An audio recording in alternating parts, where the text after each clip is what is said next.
उत्सृज्य। ये पूरा का पूरा ज्यों का त्यों वहीं से अर्जुन ने प्रश्न किया। ये जो कोई भी, एक का अर्थ होता है अविशेषता, कोई यहां पर जाति का भेद नहीं है। गीता के ज्ञान की एक बहुत बड़ी विशेषता है। हाँ, गुरुदेव बार बार कहते थे ही हु बी, जो कोई भी, बालक हो वृद्ध हो, पुरुष हो स्त्री हो, हमारे इस गीता के ज्ञान में कोई भेद नहीं है। कभी कभी आप अपने सनातन धर्म पर थोड़ा गौरव महसूस करो महाराज, और धर्मों से थोड़ा कंपेयर करो कभी।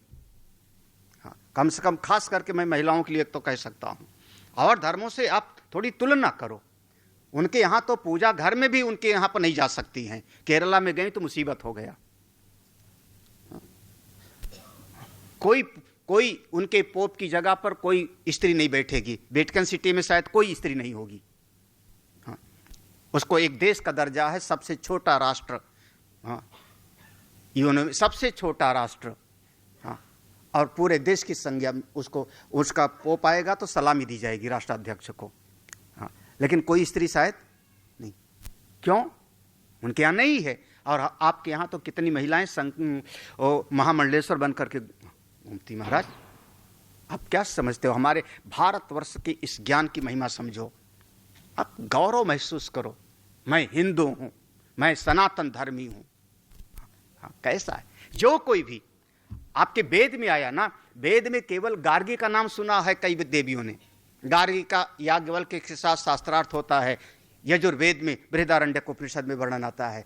लेकिन केवल गार्गी नहीं, मदालसा का भी नाम है, विप्रलोमा का भी नाम है, अपाला का नाम है। एक से एक महान देवियां हैं जो ब्रह्मवादिनी थी। इस ज्ञान के मार्ग पर जो कोई भी,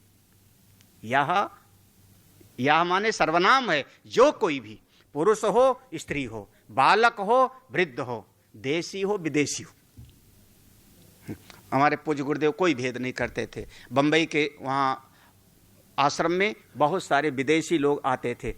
कोई उनको दीक्षा हिंदू बना करके ज्ञान नहीं दिया जाता था।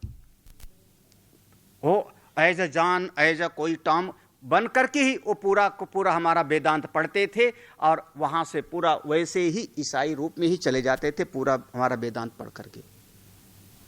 हमारे यहाँ कोई भेद नहीं। आप अपनी आत्मा को जानो। देखो, ये माने जो कोई भी ऐसा कर ले, ऐसा कर